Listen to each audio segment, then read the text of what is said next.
For, for the last talk of this morning, we have Gier, who is going to present joint work with Pavel Piatov and Paul Saint-Justin. And the title is the q-Knizhnik-Zamolodchikov equation, partial sum rules, and punctured plane partitions, whatever these are. Thank you.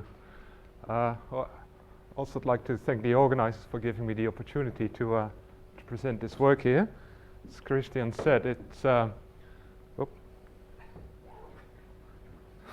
this is the laser. Yeah, I'll use the physical pointer. This is joint work with Pavel Piatov and Paul Saint-Justin. Before I start, I want to sort of make an advertisement for a StatFis meeting, which will be held in Australia in 2010. That's a long way away from now, I know, but some of you are probably making up their agendas for that time. So I hope to see many of you coming to Australia in 2010 to Cairns. So watch this space on the web for more information. Okay, this will be my outline.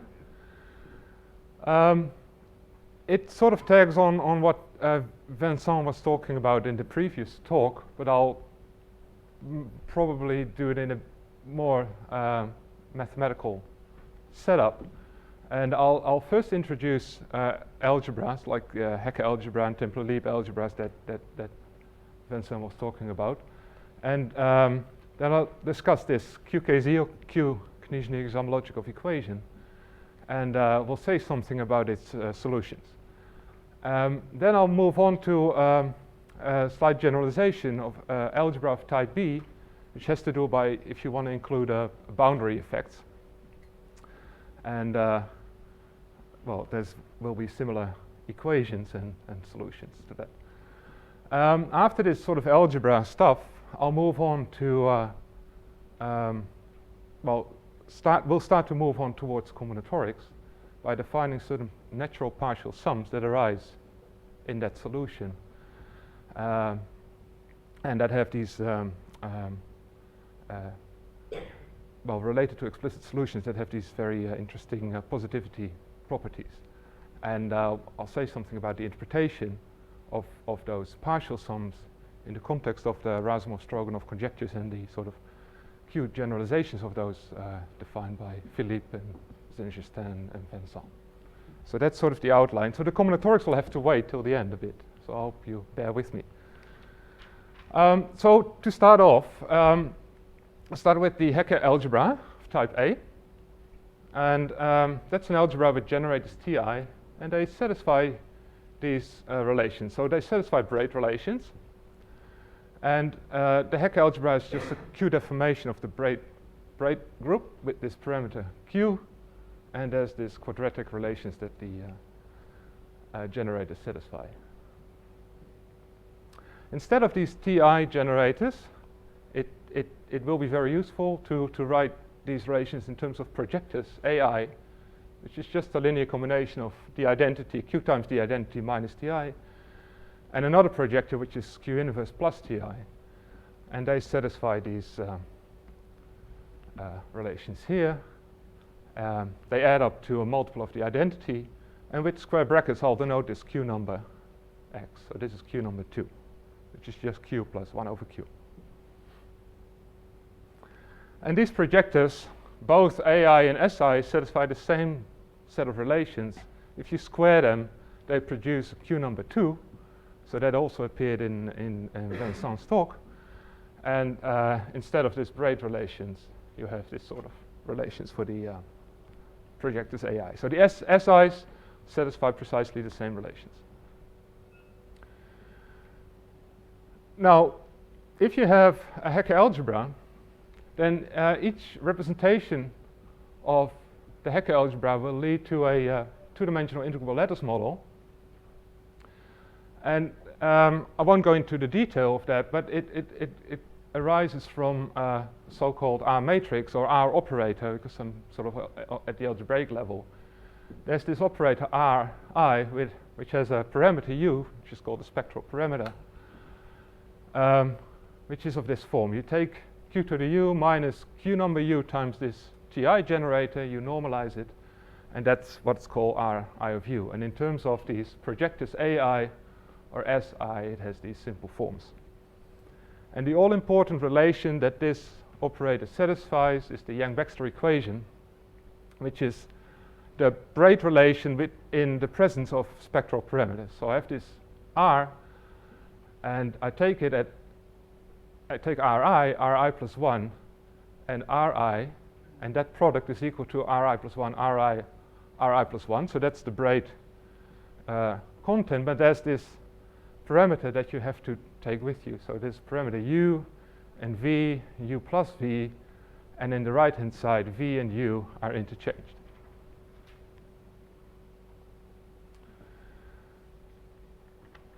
The next step is that there are interesting quotients of this algebra, and there's a whole series of quotients, and the first one in that hierarchy of quotients is a Templey-Lieb algebra. And that's the algebra that satisfies these two relations. So this is a quotient of these relations here.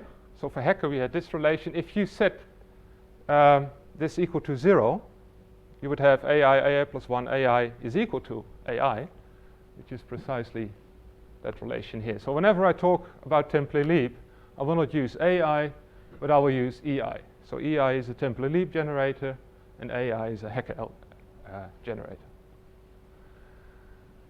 Now for Templey-Lieb, these operators can be represented in a convenient way by boxes. So I just write EI as a box, and then squaring EI is just putting two boxes on top of each other, and then up to a factor, this is equal to one box. That's just the rule of boxes. And a formula like this is where you put EI here, EI plus 1, and another EI, and then this rule says that such a picture collapses again to one box. So if you have this boxes representation, this gives rise to a Templey-Lieb action on Dick paths. And these were the pictures that also appeared in Vincent's talk, although he didn't talk about them. And one of the consequences of this collapse of three boxes is that if you have a Dick path like this, which you can think of as a sort of the hull of a stacking of boxes, so each stacking of boxes correspond to a word in the algebra. If I multiply it with another box like this, then one of the rules I had says that these three boxes would collapse to one box, and that has consequences. And if you work through the algebraic rules, you find that this word collapses to this word. So if you apply a box to a path, then this path will, what will happen in this case is that a strip will be peeled off, and you'll get another path like that. So I don't want to go in further detail. So there is just an action of these Templey-Lieb algebra on Dick paths. And instead of Dick paths, you can think of an action on Young diagrams or partitions.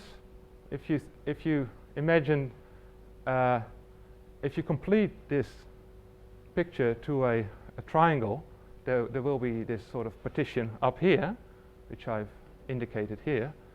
Then this action will say that this Young diagram will go into that Young diagram under the action of such an EI.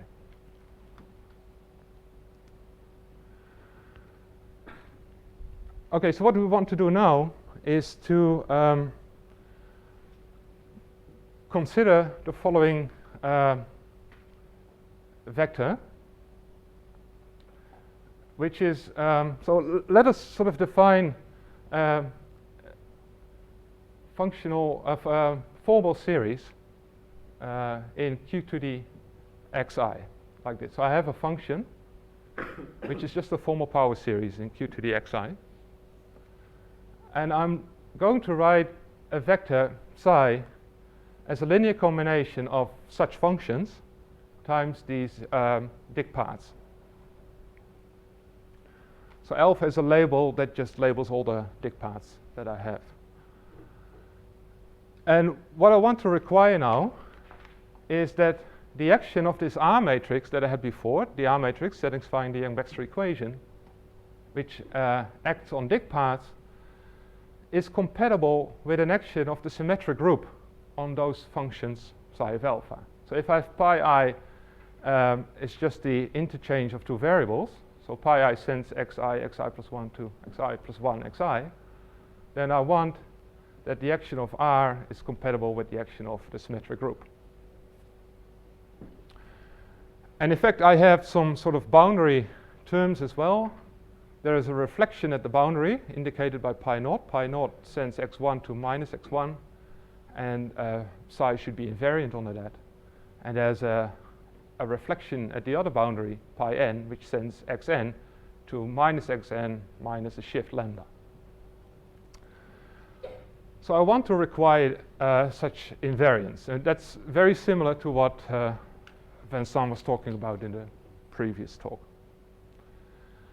And you'll see that the Yang-Baxter equation for R is nothing but a compatibility condition for this q-Knizhnik-Zamolodchikov equation.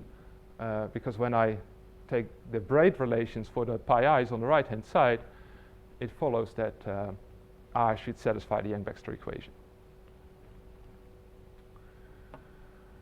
So this psi, well, it has some, or perhaps has some physical applications. It was sort of highlighted in the previous talk.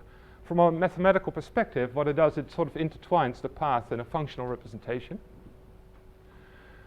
As I said, the Yang-Baxter equation is, follows from this as a consistency condition for this equation. And things may become a bit more clear if we rewrite it.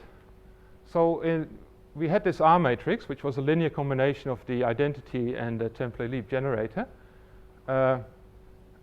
And we can rewrite the QKZ equation in such a way that we have on the left-hand side just an action of the template leap generators on the dig paths alpha. And on the right-hand side, we only have an action of certain operators on those formal power series psi of alpha. So there's an action here on functions, and there's an action here on dig paths. And if you work out the details, you'll find that this operator here has this particular form. So it acts on functions by first multiplying with this ratio of q numbers and then symmetrizing. And this is this operator that also appeared in Vincent's talk, which was invented by Professor Lascaux and Schützenberger. In what will follow now, so what I want to do now next is solve this equation. So I want to describe to you how solutions of these equations, what they look like. And to do that in a very convenient way, I first have to introduce sort of a Baxterized version of those AI operators. So I add to AI just some multiple of the identity operator. So in this case, a ratio of q numbers. And to describe the solution in a pictorial way, I'm going to represent this hi of u operator as this picture here. So a dashed box with parameter u inside will represent that operator hi of u. So this is an operator that acts on formal power series.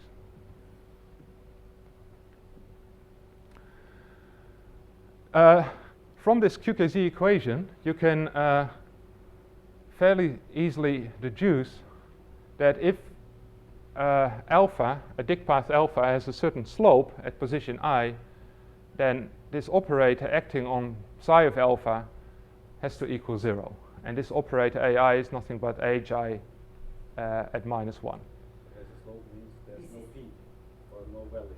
Yes. I don't understand what is slope of Slope. This is a slope. So no peak or no valley, just straight slope. And I'm going to represent, I want to represent that now in a picture. So if I take omega to be the maximal dict path, so that would be a path of that shape. It has, it has sort of, it has one peak. It has two large slopes. So the corresponding formal power series psi omega would be a vector of two, or would contain vectors corresponding to the left-hand slope, and I'm going to denote that by this. So this would be just some function of those parameters x1 to xn, and a vector that corresponds to the downward slope here.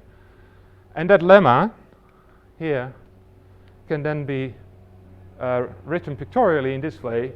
If I have such a vector and I act on it with this dashed operator at -1, then this picture should equal 0. So that's my notation. Does that intuition come from, that there is such a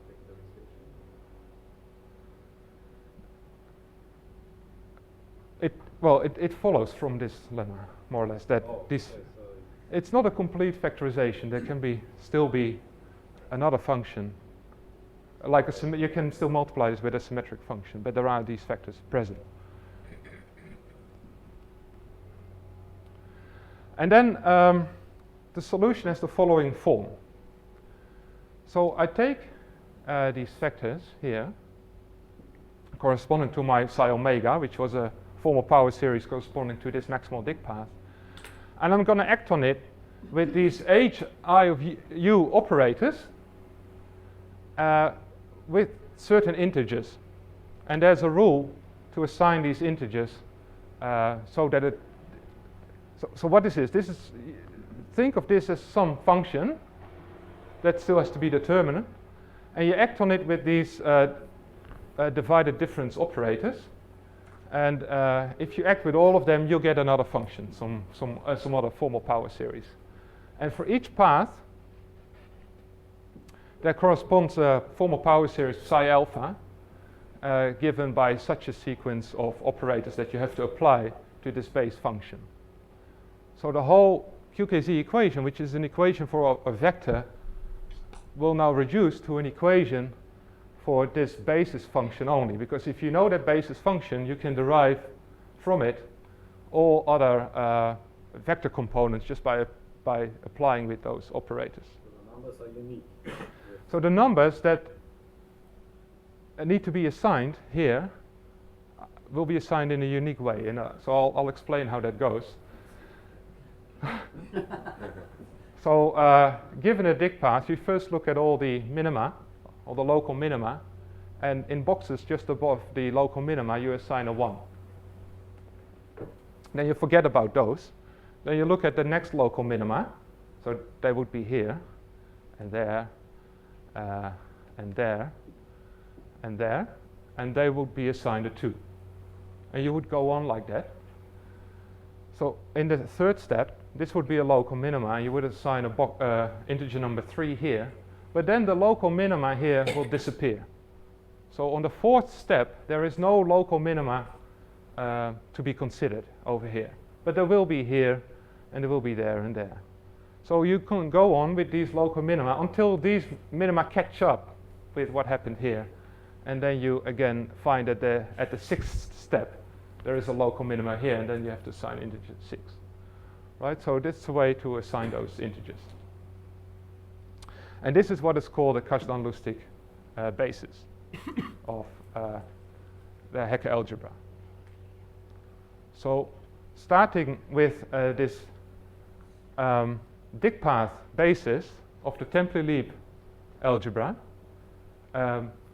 solving the QKZ equation on it, you arrive at a solution which is given in terms of the Kazhdan-Lusztig basis for the Hecke algebra.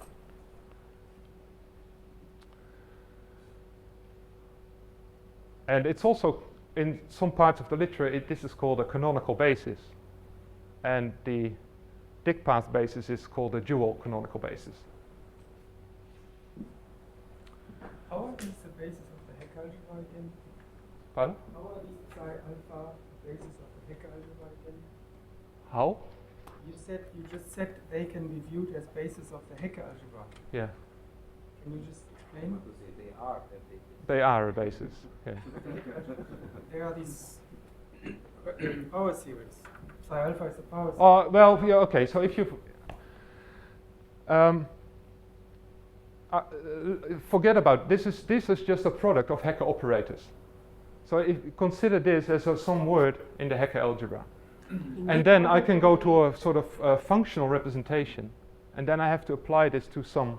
Oh, you're saying this is somehow faithful representation. Yeah. Thank you.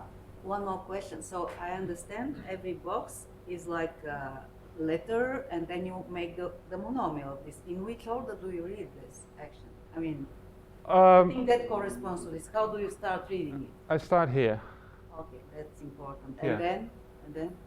And then there and there. I see. And So- then the next, I understand. And then you apply the relations. Yes. Yeah. Yeah. So I first apply. That's right. So first apply this operator to that formal power series given by the red lines, and then apply these two. And yeah. So operators here would commute, right? For example, if you if you apply everything else, then E10, you get 0 because of the rule before. Yeah. Yeah. So I have to start here. That's right. Yeah. Okay. But that's not all. So this describes the solution, but the q-Knizhnik equation has many more. How to say? There are consistency conditions for this to be a solution. And what needs to happen is that there are these truncation conditions. That if you take a product of operators in a rectangle, which is just a bit too large, so that this path here is no longer a Dick path, then this has to vanish. So this is a condition that follows from the q-Knizhnik equation, and these conditions have to hold for any such rectangle that you can make. So these are consistency conditions that you have to check. So if you write your solution in this way, you still have to check that this is satisfied, and that's not automatic. In particular, such conditions may fix certain parameters, and it does. It fixes, for example, this shift parameter lambda. If you want, for example, that these psi are not formal power series but polynomials, then you'll find that these lambdas have to take on discrete values, and that follows from these truncation conditions. This is a way to give sense to the limit in which you have no truncation because it's infinite on both sides, but still you have an origin. You really have to work at finite end. Yeah.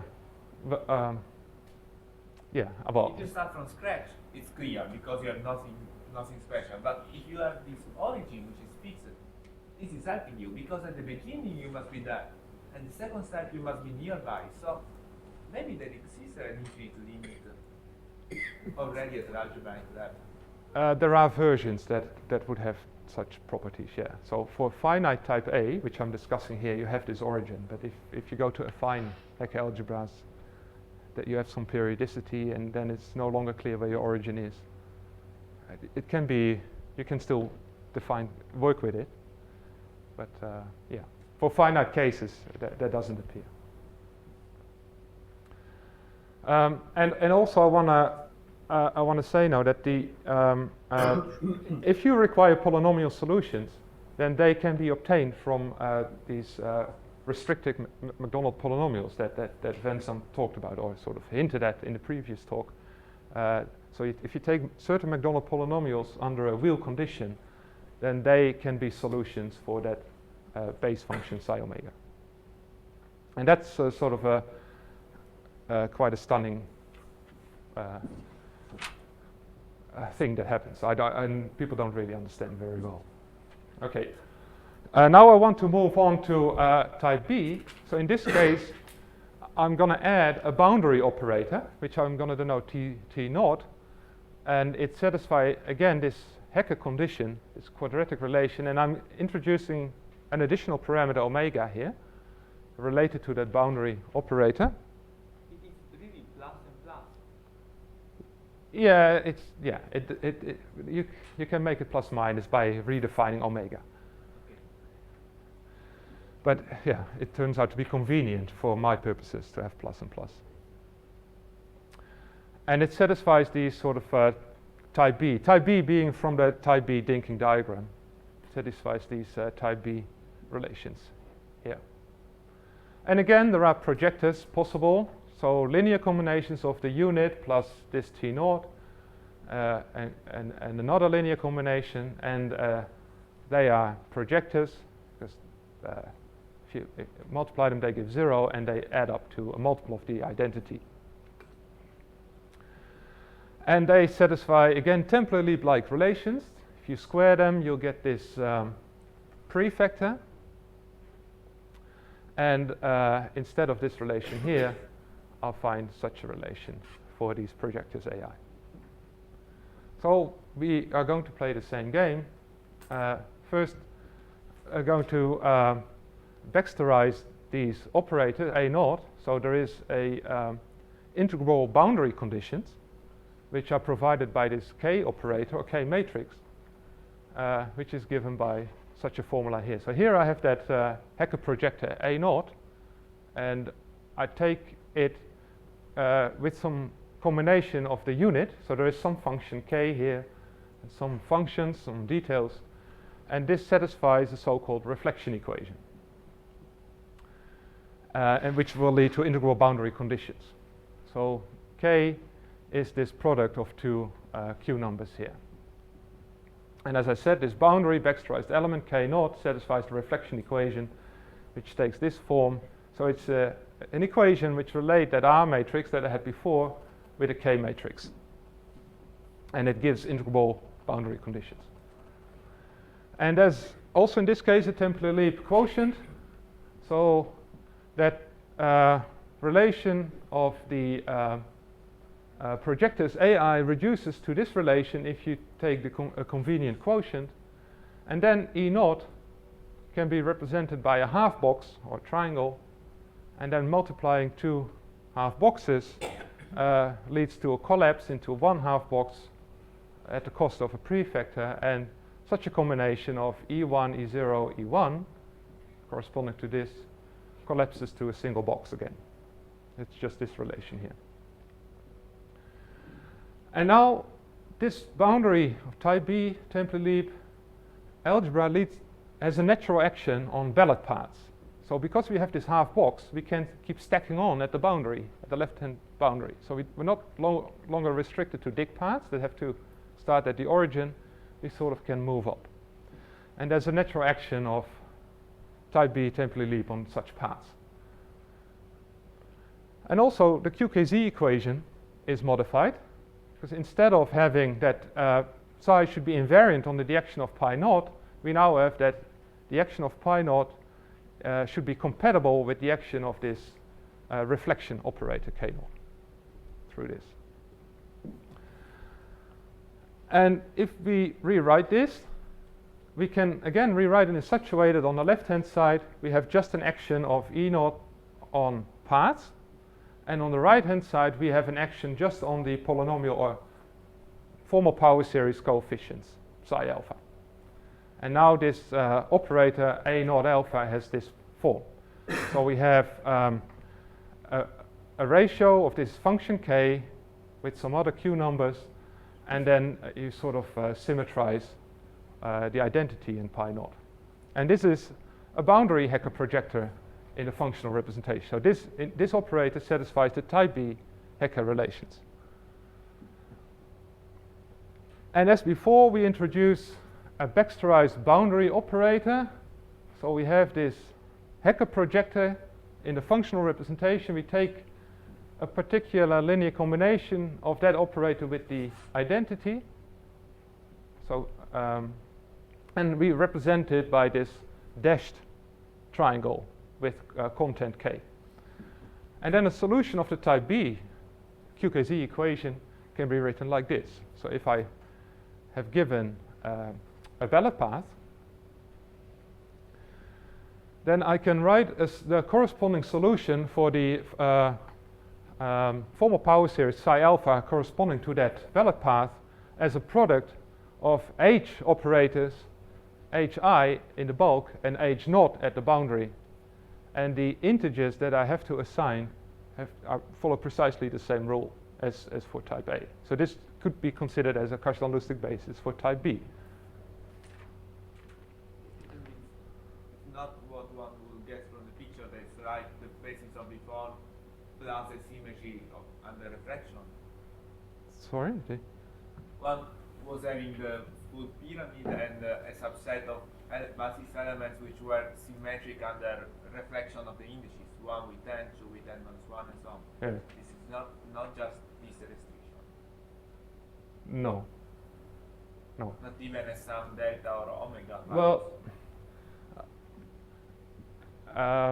not really. It's not. No, it's not precisely the same thing.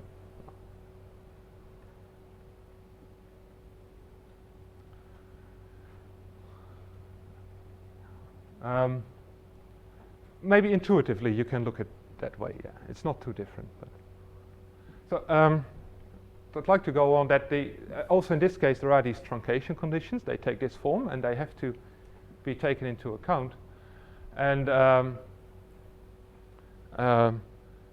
again, in this case, polynomial solution of psi omega corresponding to this sort of formal red lines can be obtained from, in this case, MacDonald-Kornwinner polynomials under restriction, under certain real conditions. Okay, so now I want to move on from this some more formal and algebraic setup to combinatorics, because there is some combinatorial content in these solutions, and that's what I want to talk about now. So we had these, for every dig path, we could construct boxes with some content, and if we choose the content right, then this would correspond to a solution of the QKZ equation. But we can sort of we can say uniformly shift the contents of all those boxes. So if u is equal to 1, this would correspond to a particular solution. Let us shift all boxes uniformly by an amount u. So I still have the condition that the box above u has to be increased by +1, but otherwise u is an additional parameter. Then if you can expand this now in. Yeah, there is an ambiguity here. You increase when you go to the top and to the right, or to the top and to the left. Here it's the same because your starting point is horizontal. Yeah. But if you had some different heights in your starting points, how does it increase? To the left? Okay, so we define this for the moment only for Oh. horizontal states. Would you add the same amount every box? Yeah, you can do it, but I'm not going to discuss that. So I just want to discuss where the dig path is horizontal at a certain height. So I can sort of increase, and then I go la la la, and then go down again. And that's this form. So I take this uniform shift, and then I can expand it again in terms of my original Kashdan-Lustig basis. And if I do that, so let me denote such a polynomial by s of u. So for the moment, forget about these. Well, L is actually the length of this dig path, and P is a parameter that indicates the height at which I take my path. So if I expand this, what I get is a sum over all paths above this path. So a path that lies here, for example, of my original Kashdan-Lustig polynomial, or a Kashdan-Lustig element, I should say, with some prefactor, which looks like this, to a certain power C alpha. And the problem is how to describe these powers, so C alpha. And that's sort of the content of the conjecture, that these coefficients C alpha P are the sum of signed boxes between two paths. So this was my original path. And if I take another path alpha, for example this path, then C alpha P is just given as the sum over the boxes with the sign. So in this case, I have plus 1, plus 1, plus 1, plus 1, minus 1, minus 1, minus 1, plus 1. So it's 2. C alpha is 2.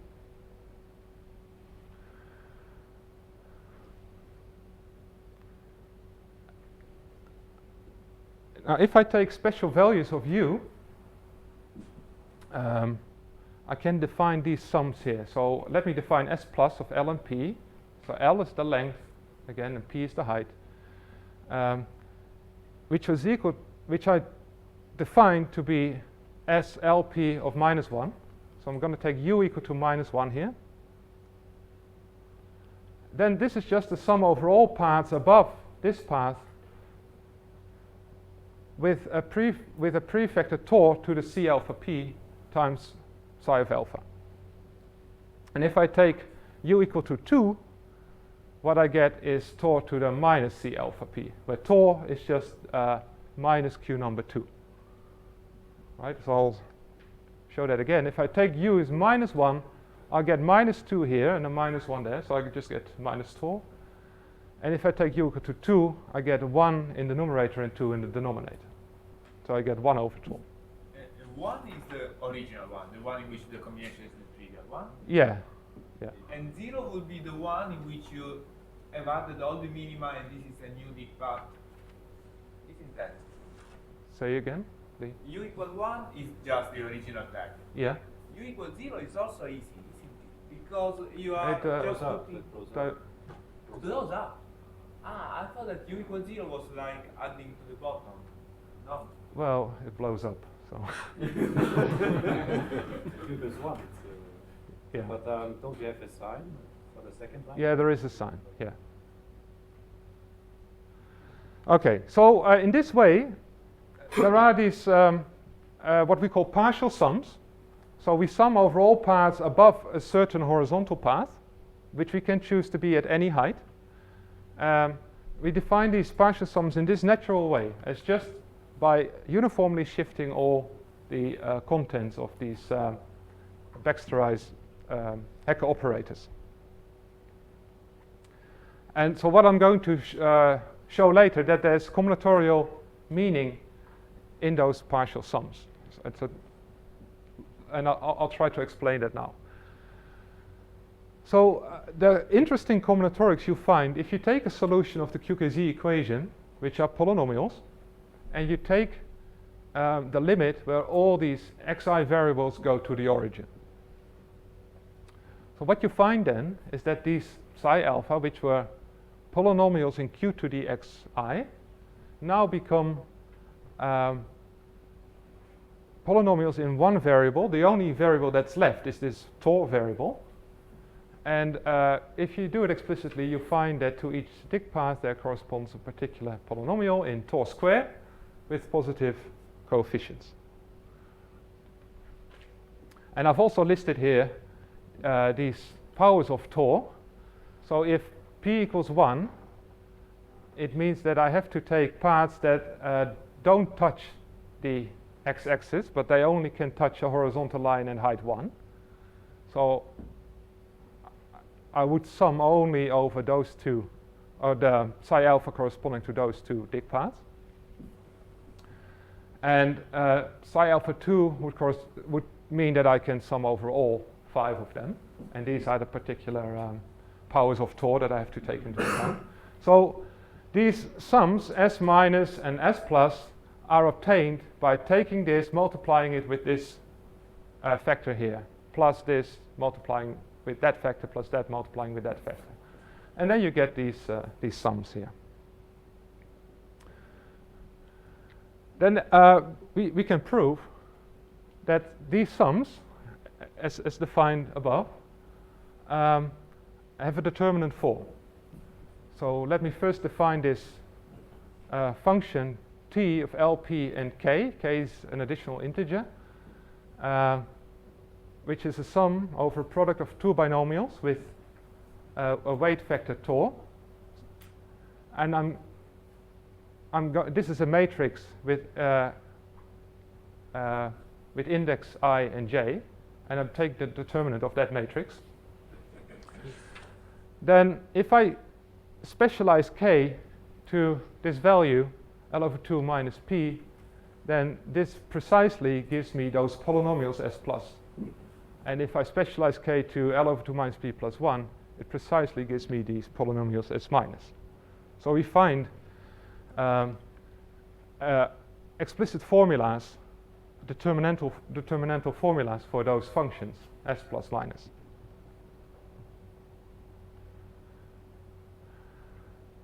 And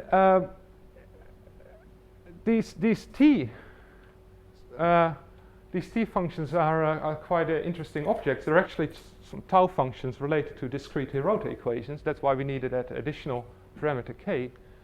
So I'll just mention this here, that there is such a thing as a discrete Hirota equation, which is quite an important equation, and this is a solution of that equation. But I won't have time to go into the details of that. Now we want to... The Jacobi identity for minus? Yeah.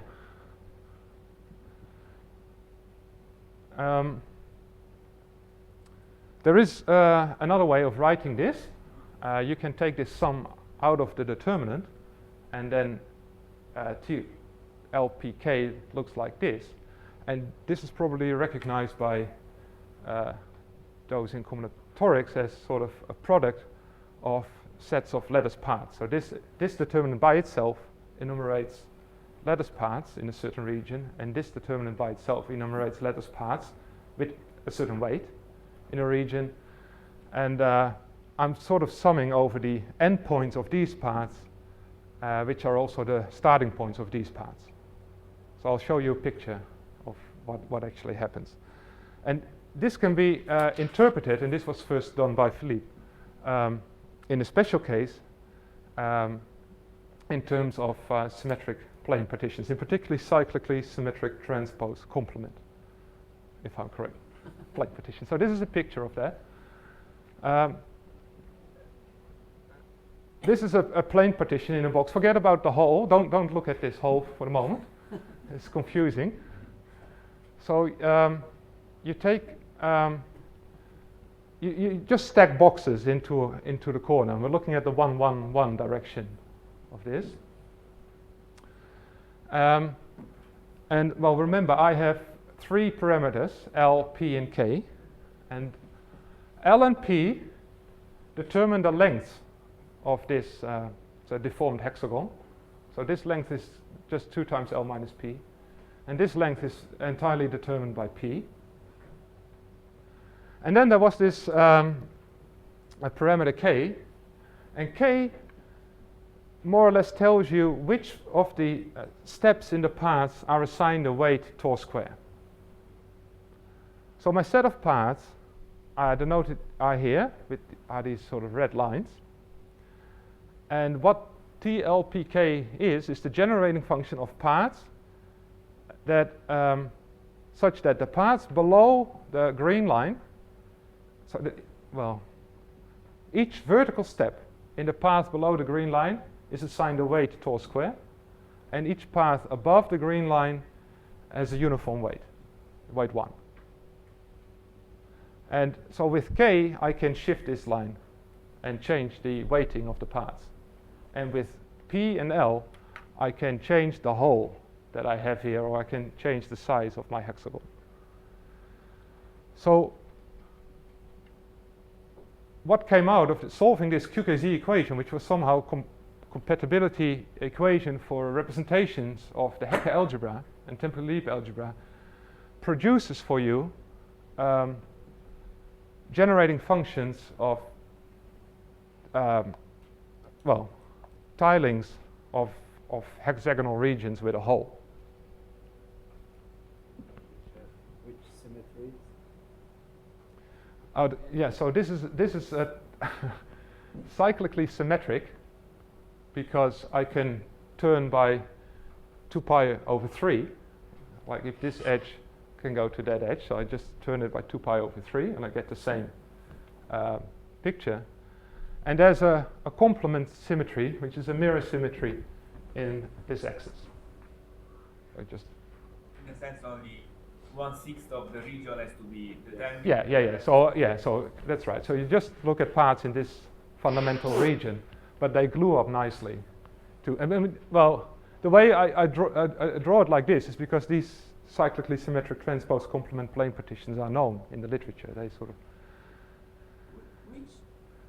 In which way is it well-behaving the thermodynamic limit? Okay, that's that's another question. I'm not going to discuss that here. But this you can determine with these random matrix techniques. It's that you have to do asymptotic analysis.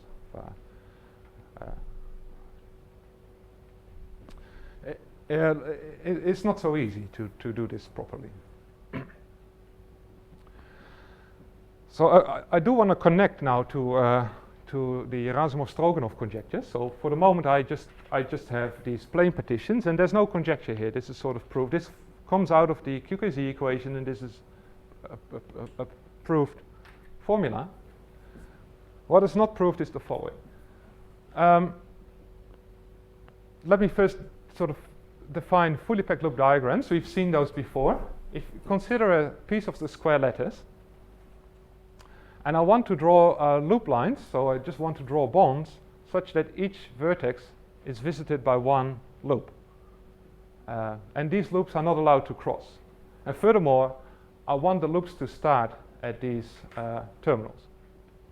Okay, so I take one and you just sort of draw loop lines, and for each terminal you draw them and such that the loops don't intersect and that each vertex is visited by a loop. These are fully packed loop diagrams.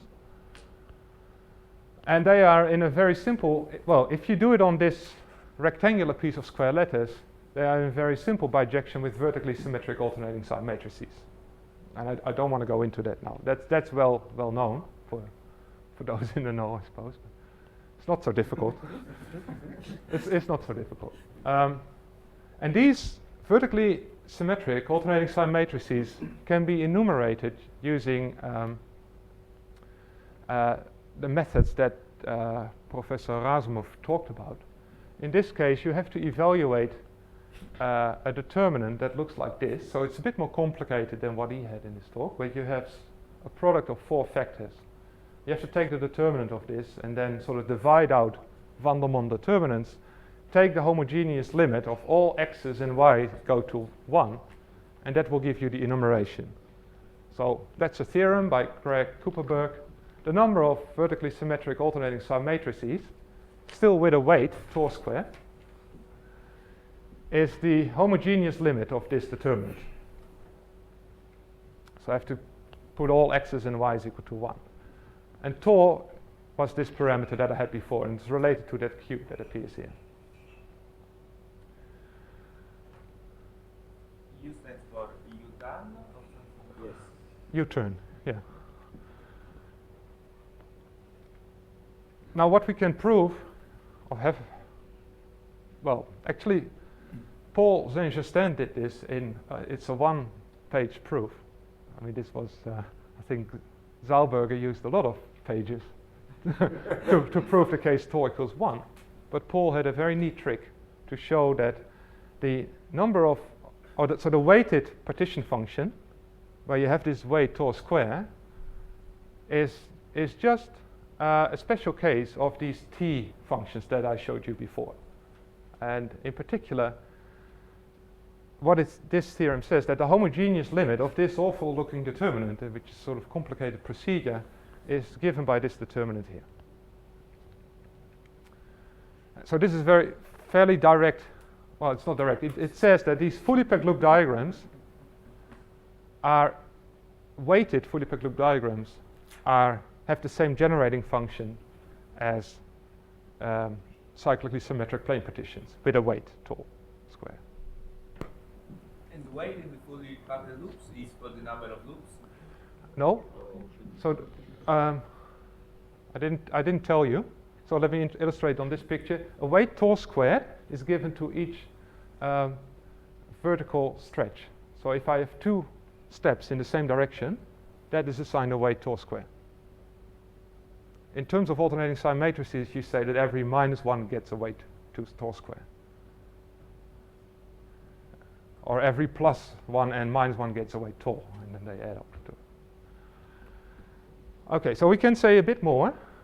And for that I need to introduce restricted fully packed loop diagrams. So there's certain very natural subclasses of fully packed loop diagrams, namely those diagrams where the first terminal is connected to the last and the second is connected to the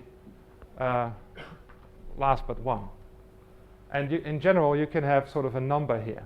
So if I have this structure that the first few are all connected to the last few, this defines a subset of fully packed loop diagrams.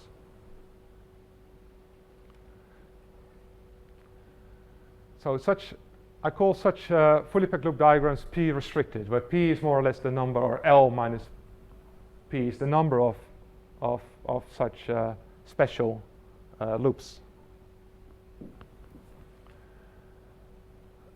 Then it's a conjecture, and this is sort of a theorem if we assume the Rasmussen-Stroganov conjecture, that the number of P-restricted fully packed loop diagrams is equal to those partial sums that we had before evaluated at tau equal to 1. Really the Rasmussen-Stroganov conjecture? Well, but we give an explicit formula for S. No, I mean, the conjecture you're referring to, isn't that... Yes, it's the real Rasmussen-Stroganov conjecture. Yes. It is a real? Yes. I'm somewhat confused because you had the restricted diagrams, fully packed loop diagrams. Yeah, so this is just a subclass. Okay. So so what this conjecture says is that... I had the impression that it refers to symmetric ones. Yeah. Okay, but this is a version of... Well, for me, it's all the... Okay. You want to give it a different name? I guess. That surely in between. Yeah, well, okay.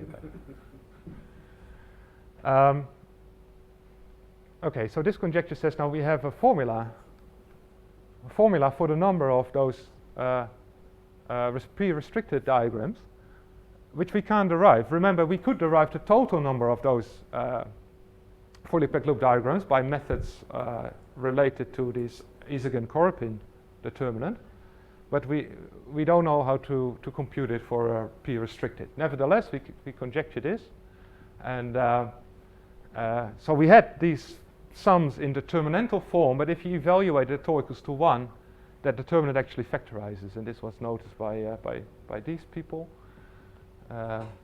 And one sort of nice form to write that. Ramsey drop out. Oh, Ramsey. Yeah, yeah. Well, I couldn't keep track which paper it appeared in. Okay, so it really can be written as a product over gamma functions.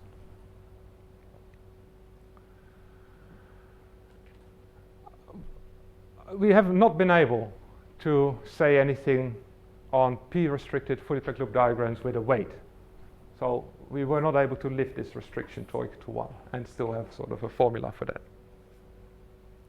Which I don't know why. So we have an interpretation in terms of Tor-weighted plane partitions, but not Tor-weighted restricted fully packed loop diagrams. It's only for the complete set that we can keep Tor, but not for the restricted set. It means that S plus minus is well defined for a given Tor, but in the fully packed loops you don't know how to put The Tor. weights, yes, exactly. You don't know if you... Yeah, if you do it in the obvious way, somehow it, yeah. And you see the pictures and you don't have a clue. Well, I didn't do an exhaustive sort of study, but sort of first initial attempts failed. So P. Maybe there's some clever people in the audience that can immediately see what you should do. P restricted means that the first P have to match. Yeah, or L minus P, yeah. Okay, so that brings me to the conclusion. So I've shown you in the first part of my talk that these solutions to the QKZ equation can be given in terms of, can be given in a factorized form, where the factors are operators. And in particular, that these factors correspond to what is called a Kazhdan-Lusztig basis of the Hecke algebra. And I think this can be very useful in further manipulations or in sort of trying to get to close in on proofs of these Razumov-Stroganov conjectures. I hope, at least. Having this factorized form led us sort of in a very natural way to consider partial sums by assigning this uniform shift in the content of these operators. And these partial sums then had very nice combinatorial interpretations as stylings of cyclically symmetric plane partitions with a hole, and also as generating functions of restricted or subsets of fully packed loop diagrams.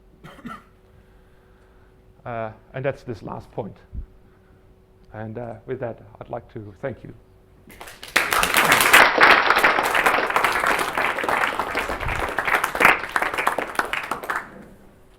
March, there are many questions. So this coincidence between the q parameter of qkz in the form of tau, right, and the weight for -1 or plus or -1 in the alternating sign matrices is a sort of coincidence here, right? Because it doesn't appear in any other enumeration involving alternating sign matrices, right? Like, What do you?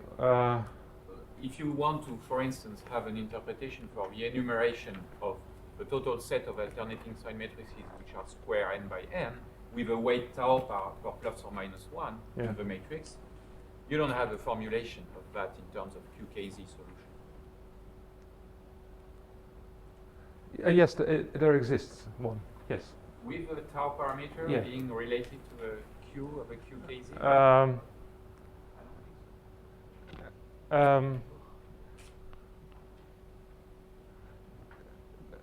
I thought okay, main not model with so for tau one there is one. qkz and the q in the 6-vertex model. I thought this is possible, but yeah, I haven't looked at it. To me, this is the only example where this coincidence.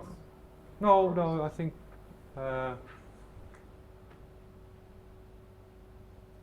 Okay, maybe you know this. You should know more than I, because I never looked at those cases. But this is very surprising to me. Okay. You introduced this B case, Yeah. but you didn't give any combinatorial interpretation. There exists one. Yeah. It's sort of a version of the same thing.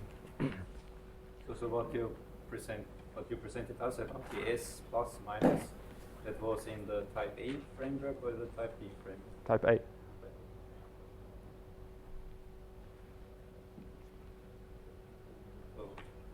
There be a type C with 2 boundaries?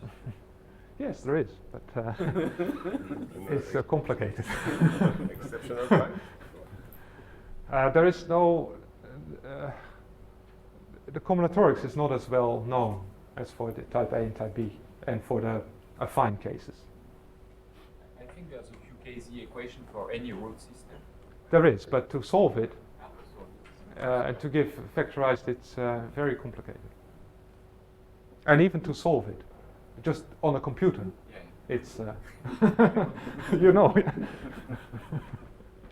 I have a question. So when you shifted these labels for these operators, you presented us this expansion formula as a conjecture. So in terms of the of this basis of the Gauss-Lustig basis. Yeah. So can you explain what you meant by the conjecture? Because finally then you were able to prove something.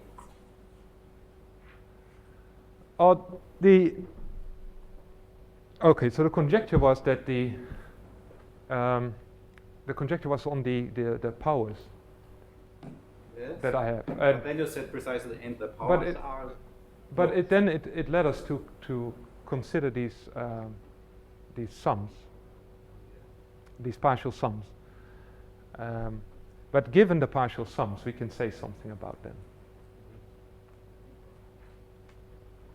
Second question: this determinant solution for the partial sums, is this the same determinant that appears in the paper by Niels Robbins Ramsey? Yeah. I mean with the weight. With the weight, but without k. So they don't have. Yeah, I know So that. it's I'm not missing one precisely, parameter. yes. So it's not precise, but it's a sort of a slight generalization of this. You said that A and B is related to Dinkin diagrams. And what about C, D, and so on? Well, there was a question about C. C is. How about D? It's always worse. I don't want to touch D. C already is very complicated. It's a moment you define this. Well, instead of putting 1, 1, 1, 2, 2, and so on, you were putting u plus 1, and so on. And in principle, the definition was working for whatever part, but then you only concentrated on the flat one. And then in the sixth enumeration, you were taking a straight line as a boundary between weight tau square and weight 1. One will guess the idea of, let's generalize a whatever diagram, there will be some whatever colored green line and so on. This is false, or? I don't know. Yeah, I don't know. Sorry, I don't know. It's a I didn't follow the question.